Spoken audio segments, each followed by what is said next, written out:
La intención de esta conferencia es contarles, comunicarles que producto de la ley Bases se procederá a privatizar la empresa estatal Belgrano Cargas y Logística Sociedad Anónima, en lo que será la primera privatización de una empresa ferroviaria desde que asumió la administración del presidente Milei el 10 de diciembre pasado. Bueno, y como señaló el presidente Milei, desde el 10 de diciembre, todo lo que se pueda privatizar se va a privatizar y todo lo que pueda pasar al sector privado para que sea más eficiente, así se hará. A buena entendedora, con Ina Afinogénova. Bueno, una vez más la contracara de México es Argentina. Mientras en el país azteca se renueva la red ferroviaria, en Argentina se marchitan las últimas ramas de lo que alguna vez fue un árbol frondoso. Los ferrocarriles argentinos llegaron a tener 2.400 estaciones, 60.000 vagones y 3.000 locomotoras. Trabajaban 220.000 personas y había 37 talleres que se dedicaban a hacer reparaciones y también a fabricar vagones y locomotoras. Argentina llegó a tener 44.000 kilómetros de vías operativas, ocupando el 8º puesto en el ranking de países con mayor desarrollo en su red ferroviaria. Hoy quedan operativos apenas 18.000 kilómetros y la red se redujo a casi un tercio de lo que fue. Los tramos que permanecen operativos están deteriorados y los trenes solo pueden circular a baja velocidad. Además, la mayor parte de la red se dedica al transporte de cargas y es utilizada por empresas extractivas para exportar materias primas sin valor agregado. Centenares de estaciones de pasajeros se encuentran abandonadas en todo el país. Con cierre de ramales ferroviarios se marchitaron las estaciones, después se marchitaron los pueblos, que hoy son apenas una sombra de lo que alguna vez fueron. Fernando Pino Solanas es uno de los cineastas más reconocidos del país. Falleció hace 5 años y dedicó los últimos 20 años de su vida a realizar una serie de documentales que componen un cuadro de la decadencia y la destrucción de la Argentina en las últimas décadas. En 2008 publicó el documental La Próxima Estación, donde relata el desguace de los ferrocarriles. Les recomiendo la película y nosotros aquí vamos a recurrir a ella para ver los testimonios de los nadies, de miles de personas con sus historias pequeñas, anónimas y atravesadas por el dolor. Nilda cuenta lo que pasó en su pueblo cuando el silencio de la noche dejó de estar surcado por el ruido de las locomotoras que allá lejos en el horizonte se acercaban hacia la pequeña localidad de Patricios.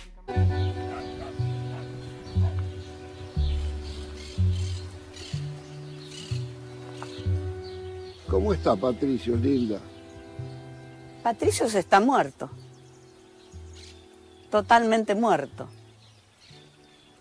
Este pueblo nació y vivió con el ferrocarril. Y murió también. Trasladaron a todo el personal. Mandaban unos listados, en el tanque del agua lo colocaban. Y ahí anunciaban a quiénes trasladaban. Los mandaban al norte, a lugares inhóspitos. Y tuvieron que ir porque de otra forma se quedaban sin trabajo. Fue la separación de la familia. Así que quedaban las casas acá, como están ahora, totalmente abandonadas, venidas abajo. Éramos 6.000 habitantes y ahora apenas llegamos a los 600. Éramos 6.000 y hoy apenas somos 600. Miles de personas perdieron sus trabajos y la población emigró hacia las grandes ciudades. La Argentina de hoy es un país que padece macrocefalia, una cabeza enorme, Buenos Aires, apoyado en el cuerpo raquítico de un enorme país despoblado. ¿Cómo se llegó a esta situación? ¿Quiénes son los responsables de que ese árbol frondoso de ramales ferroviarios se haya convertido en este arbolito triste y con pocas ramas? ¿Por qué un país integrado empieza a desintegrarse y qué intereses había detrás? El primer ataque fue a finales de los años 50 y a principios de los 60 con el conocido Plan Larkin. Larkin fue un militar estadounidense y luego de retirarse fue a trabajar al Banco Mundial y encabezó un equipo encargado de elaborar un plan con recomendaciones acerca de qué hacer con los ferrocarriles. El plan fue publicado en 3 tomos y entre las recomendaciones estaba la clausura de 15.000 kilómetros de vías y el despido de 70.000 trabajadores. Como automóvil, la motosierra de Milei tampoco es una originalidad, ya se propuso hace más de medio siglo. Al mismo tiempo, proponía el plan reemplazar las vías por rutas y autopistas. Mientras elaboraba este plan, 10 empresas transnacionales o casualidad automotrices, principalmente estadounidenses, se instalaban en Argentina. El plan propuesto por Larkin se proponía destruir el entramado ferroviario para crear un nicho en el cual pudieran prosperar las automotrices estadounidenses. Como siempre en estos casos, a destruir, aunque sea pura y llanamente destruir, nunca se le llama destruir, se le puede llamar modernizar o reformar. La localidad de Laguna Paiva, en la provincia de Santa Fe, era un importante nodo ferroviario y contaba con grandes talleres. Veamos qué pasó en Laguna Paiva cuando llegó la modernización y vean las imágenes de cómo se encuentran hoy esos talleres. Laguna Paiva es una comunidad de identidad ferroviaria, digámosle. Nosotros, tanto abuelos ferroviarios, padres ferroviarios, hijos ferroviarios, en una época fuimos la fiesta nacional del ferroviario. Esta comunidad, en su mejor época, entre todos los servicios, lo que era talleres, almacenes, vía y obra, tráfico, llegó a tener casi 4.000 obreros. Cuando empieza el plan Larkin y Frondizi viene con los despidos, hubo cientos de despidos acá en esta comunidad, ahí es donde la comunidad empieza a defender esto. La aplicación en Laguna Paiva del plan Larkin significaba que 150 compañeros quedaban en forma inmediata cesante. Significaba a la vez el levantamiento de 10.000 kilómetros de ramales. Todo eso nos llevó a iniciar la huelga del 61. Y entonces las mujeres salieron a la vía, colocaron durmientes y tumbaron el primer vagón y lo incendiaron, estaba la policía adentro. Por supuesto que no era para quemar a nadie adentro, sino que para intimidar a que la policía pueda huir, porque estaban reprimiendo, tirando desde adentro del vagón, tirando a la gente. La actitud de las mujeres fue heroica porque fueron las primeras en salir. Y fueron las primeras en ser reprimidas. Y eso sumó a los hombres a la pelea. Y lo obligó al gobierno a dar marcha atrás. Vagones abandonados, chatarra desparramada y rieles que no conducen a ninguna parte. Así se ven hoy los antiguos talleres ferroviarios de Laguna Paiva. Ese primer intento de desguace fue derrotado por la lucha, pero los intereses que impulsaban la destrucción del ferrocarril se mantuvieron latentes esperando la oportunidad para continuar con sus planes de desmantelamiento.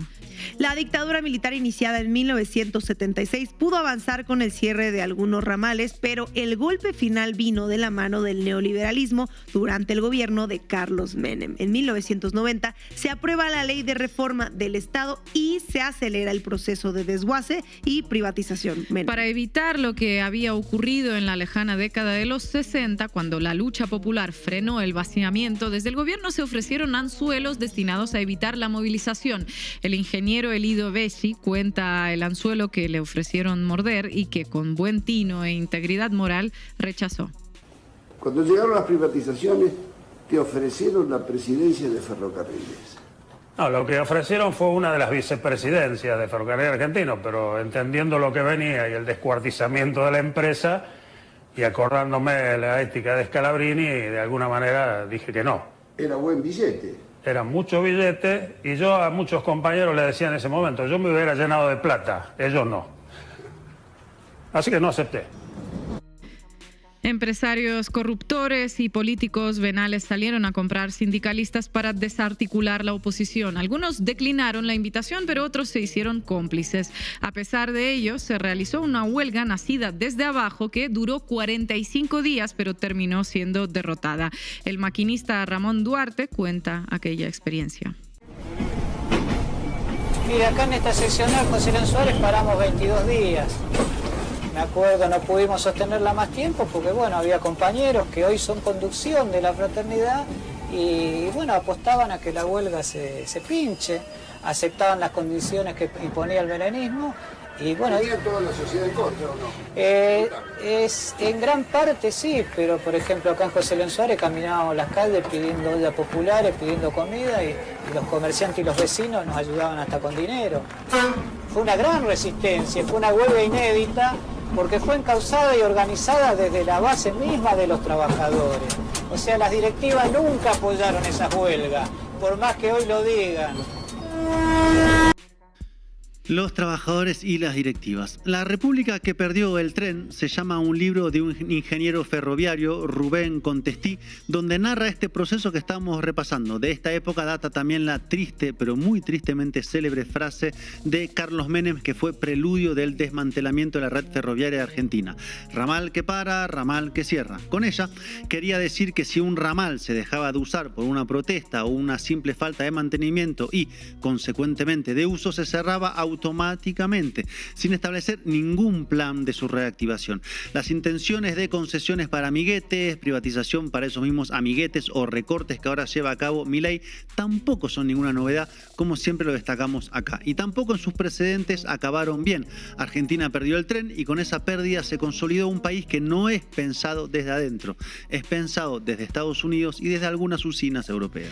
En el marco de esa gran historia que es la destrucción del ferrocarril, hay miles de historias pequeñas y tristes, miles de personas que perdieron su horizonte, pero también hay historias de obstinada resistencia. Hasta el día de hoy, 3 décadas después de aquella destrucción, hay cientos de estaciones por donde no pasa el tren, pero que ex trabajadores o los propios pobladores las mantienen cuidadas.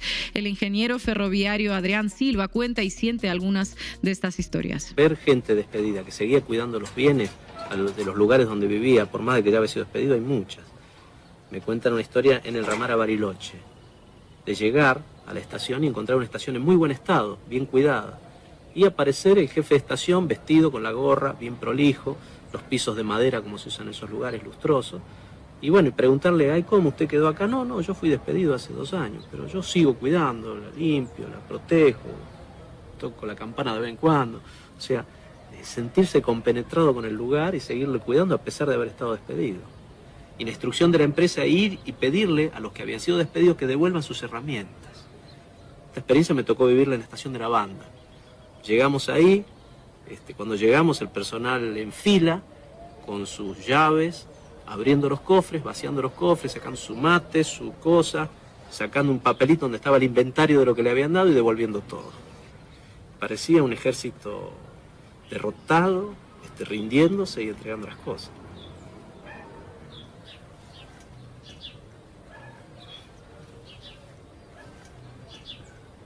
Y bueno, en ese mismo lugar, los mismos compañeros, para un poquito.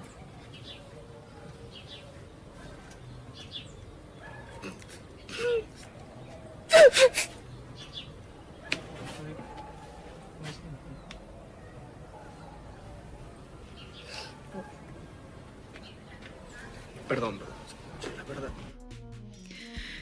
La desaparición de los trenes parió un país desintegrado, con enclaves exportadores por un lado y grandes bolsones de pobreza y marginalidad por el otro. Un país que aceptó pasivamente el rol que otros le asignaron en la División Internacional del Trabajo.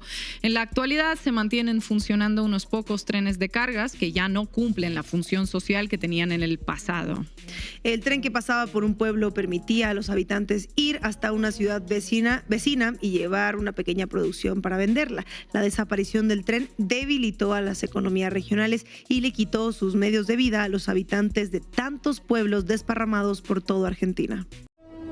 Pero más allá de todo esto, el tren no solamente cumple una función social a nivel de personas que viajan, gente que viaja, se traslada de un lado al otro, sino una función social para las pequeñas economías. Acá, si vos ves, hace años que no se carga cereal en estaciones que antes pedían continuamente vagones. Estamos avanzando por todo lo que es la pampa húmeda, zona toda rica en cereales, imagínate. Todo esto sería un negocio para el ferrocarril como empresa, y sin embargo no lo es. Hoy los trenes de carga son trenes que manejan la carga de ciertas empresas multinacionales, olvidándose incluso del pequeño productor, y del pequeño productor vive todo el campo. No tiene vagones. No hay vagones, no. Y si los pedís no te los dan. Sin trenes, los pueblos se achicaron, desaparecieron. Las historias de resistencia de todos aquellos que cuidan las instalaciones ferroviarias y de todos los que se niegan a abandonar su tierra son un punto de partida para una tarea pendiente: la reconstrucción del ferrocarril. La reconstrucción de un tren que esté al servicio de los que viven en su territorio y no al servicio de empresas transnacionales que usan los trenes para llevarse la riqueza y dejar desolación.